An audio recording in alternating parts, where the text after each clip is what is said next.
Voilà, là nous sommes certains que les vacances débutent, mais c'est le Pérou, et c'est loin. Pas moins de 13 heures de vol transatlantique pour s'y rendre depuis Paris. À l'arrivée, nous survolons la Cordillère Blanche, avant d'atterrir sous un ciel nuageux d'hiver à Lima, capitale du Pérou. Nous arrivons dimanche, soit un jour avant le début de notre périple qui fait 3500 km, que nous effectuerons à moto sur une durée de 21 jours. Le groupe est constitué par 5 duos, qui se rencontrent lors d'une visite de Lima le lundi.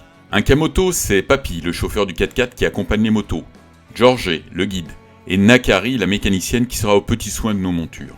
Après avoir visité la veille Lima et ses musées qui feront l'objet d'une vidéo dédiée, nous partons en minibus pour récupérer nos Kawasaki 650 KLR dans la banlieue sud de Lima. Présentation des duos qui nous accompagneront durant notre parcours péruvien.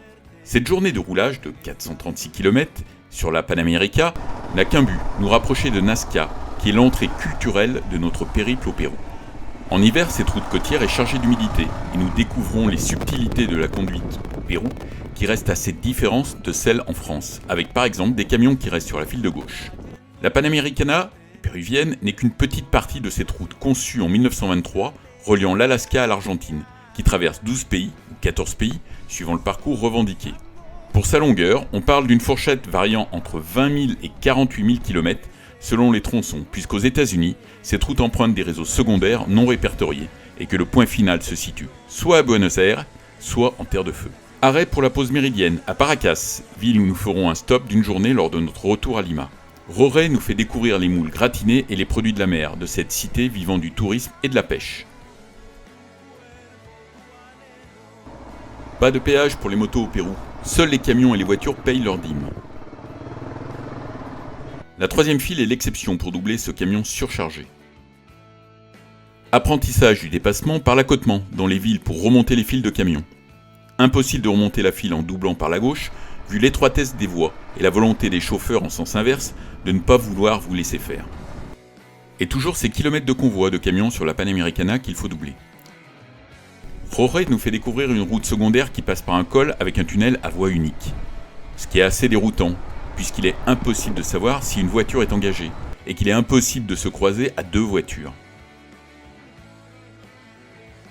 T'as vu comme c'est chouette, regarde.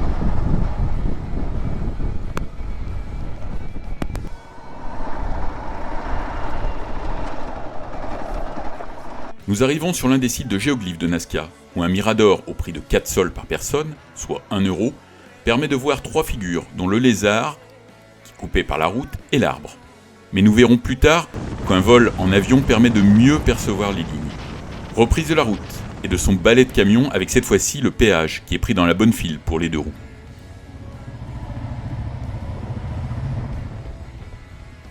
Arrivé en fin de journée à l'hôtel Brice de Nazca, qui sera notre point de chute dans la ville.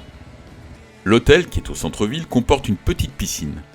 Les chambres, assez spacieuses, dans le patio, sont au calme, avec une bonne literie.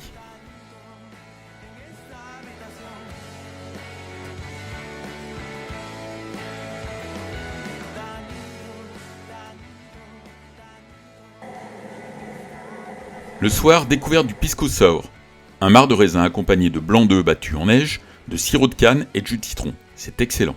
Malheureusement, le soir, Claudine trébuche et tombe lourdement sur le trottoir, se brisant le ménisque en 5 morceaux. Nous l'abandonnons avec Eric pour un périple administratif et médical assez complexe, pour son rapatriement en France. Ce 3e jour, dédié à Nazca, débute par notre prise en charge à l'hôtel pour un vol au-dessus des lignes de Nazca, en Cessna 207, appareil d'une capacité de 8 personnes. Le prix du vol comprenant les taxes d'aéroport est de 100 $, puisque la prestation est payée dans cette monnaie. Un conseil, prenez des photos du site, car les images d'une GoPro sont inutilisables, soit parce que le contraste n'est pas assez performant sur cette caméra, soit parce que les plexiglas de la cabine altèrent le CCD de la caméra, ou parce que la mise au point est trop lointaine. On dénombre au total plus de 800 lignes droites, 300 figures géométriques et 70 dessins d'animaux et végétaux. Toribio Mejía Xespe, un archéologue péruvien, fut le premier à étudier les lignes en 1926. En 1938, Maria Reich devient l'assistante de Paul Kosok, qui étudie les anciens systèmes d'irrigation au Pérou. Maria Reich a consacré la majeure partie de sa vie à l'étude archéologique et la préservation des géoglyphes de Nazca. Notre vol nous fait découvrir les 13 figures majeures du site. Certaines lignes droites courent sur près de 50 km, tandis que les silhouettes biomorphes mesurent entre 15 et 366 mètres de long. Les Nazca ont enlevé les cailloux sombres, ce qui a laissé apparaître le sol gypseux, plus clair. Les lignes étant impossibles à déceler depuis le sol, ce n'est qu'avec le début de l'aviation que le public en prit connaissance, lorsque les premiers pilotes survolèrent le Pérou dans les années 1930 à bord d'avions. Après le départ de Kosok en 1948, Reich continua à cartographier le site. Elle eut recours à son expertise en tant que mathématicienne pour analyser comment les Nazca avaient pu créer des figures à une telle échelle. La précision mathématique était en effet très rigoureuse. Les techniques de traçage, dont le résultat est vraiment impressionnant, étaient relativement simples, même si elles exigeaient des connaissances mathématiques. Le modèle était d'abord tracé en dimensions réduites, puis reproduit à l'aide d'un pantographe. L'archéologie expérimentale a révélé qu'il a fallu 3 heures et le travail de 3 personnes pour reproduire à l'identique le colibri, 15 à 20 personnes pour la spirale. Puis, c'est le retour pour retrouver l'autre partie du groupe qui a préféré visiter la ville. Nous empruntons une longue piste pour nous rendre sur le site de Kawachi, qui était le plus important centre cérémonial de la civilisation Nazca.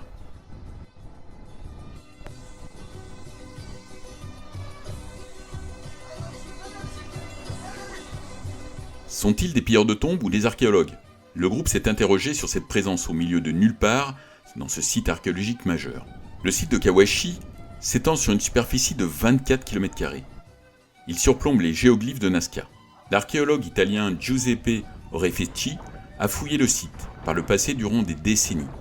Kawachi contient plus de 40 hauts monticules avec des structures en cône tronconique. Malgré un vent violent rendant difficile la visite, notre guide francophone, Carlito, nous indique que le rôle des prêtres était surtout de prédire la météo, surtout l'arrivée d'El Niño. Environ tous les 7 ans, El Niño déverse d'énormes quantités d'eau, créant des désastres sur Terre, mais synonyme de culture abondante en fin de cycle. Les fouilles montrent que la population permanente était assez faible et éparse, d'où l'idée que Kawachi était un centre de pèlerinage, dont la population augmentait beaucoup lors des événements cérémoniels. Ces événements impliquaient probablement les lignes de Nazca et la dune géante de Nazca. A noter que pour rejoindre les pyramides, les fidèles devaient emprunter des véritables labyrinthes, rendant la cérémonie et la proximité avec les dieux plus difficiles à atteindre. Située à environ 30 km de la ville de Nazca, Xochitl est une nécropole de l'époque de la culture Nazca, qui était en plein essor entre le 2e siècle avant Jésus-Christ et le 9e siècle. Le prix de l'entrée est de 8 sols, soit environ 2 € par personne. On peut y voir de nombreuses momies en très bon état de conservation malgré le passage des siècles, grâce notamment au climat aride de la région de Nazca. C'est le seul site au Pérou où il est possible d'observer des momies dans leur tombe d'origine.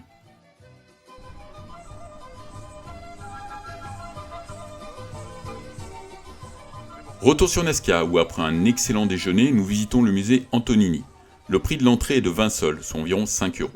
Les fouilles effectuées à Kawachi ont révélé de fabuleux trésors qui sont regroupés au sein du Museo Antonini, ouvert en 1999. C'est un musée archéologique avec de beaux jardins abritant des ponts qui abritent un secteur de l'aqueduc Bissambra. Le marché de Nazca permet de visiter un marché traditionnel avec ses étals de fruits, légumes, viandes et fleurs. Si nous n'avons pas vu la totalité du nombre de variétés de pommes de terre, plus de 3000 au Pérou, il y en avait une bonne trentaine de types différents sur ce marché.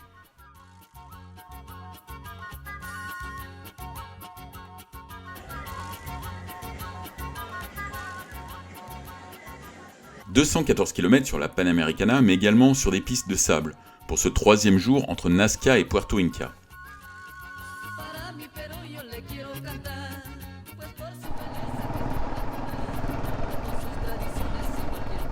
L'arrêt quotidien à la station-service où Florence achète un sachet de bananes salées.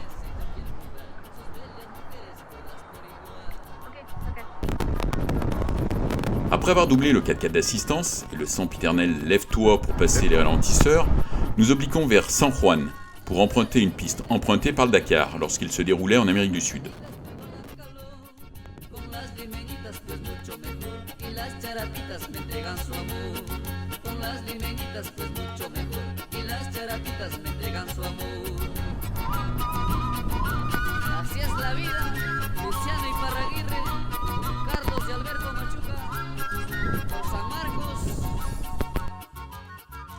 Au bord de la falaise, des goémoniers qui remontent leur récolte pour y être chargés sur ce camion.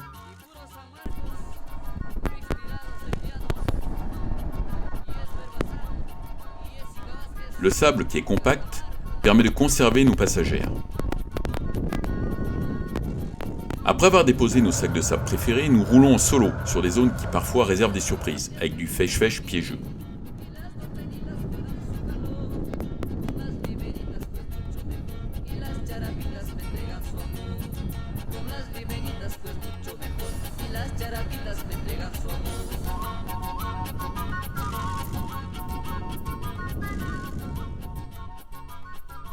Que dire de ce pique-nique dans le plus beau des paysages?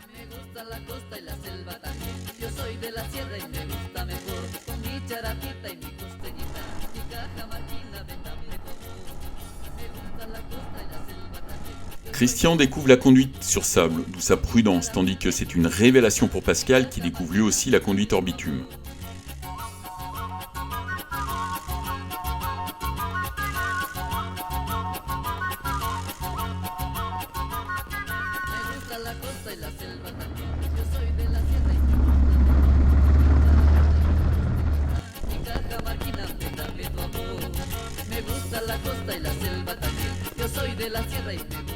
À Lomas, nous reprenons la route, après une petite trentaine de kilomètres sur piste.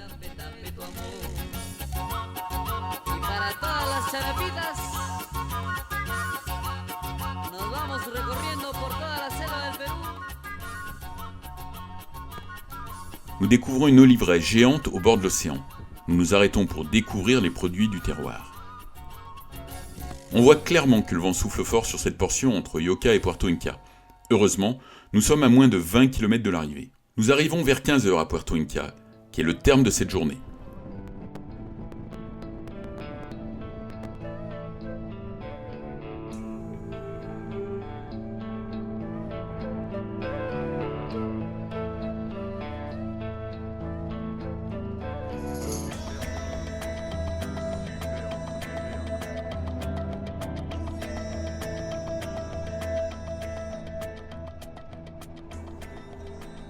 Puerto Inca, c'est une plage qui serait l'une des plus belles plages du sud du Pérou, mais en hiver, difficile de se projeter en maillot de bain. Puerto Inca, ce sont également des ruines qui marquent l'endroit d'où les coureurs transportaient jadis le poisson frais jusqu'à Cusco. Les ruines de Puerto Inca conservent des murs bas en pierre avec un siège sur lequel les dirigeants incas s'asseyaient, dit-on, pour admirer le paysage. Mais nous ne l'avons pas trouvé, ce siège. Il y a très peu d'informations sur les deux villages en ruine de l'époque inca. Celui au nord du site est très abîmé. Par contre, celui du sud, accessible avec une marche d'une vingtaine de minutes, permet de voir un cimetière comme celui de Xaochila, avec des ossements sortis des tombes pillées et des murs délimitant des enclos et des maisons. Si vous poussez jusqu'à l'extrémité du site, sur les falaises dominant l'océan, vous verrez d'autres maisons et serez observé par une foultitude d'oiseaux assez mécontents de votre présence.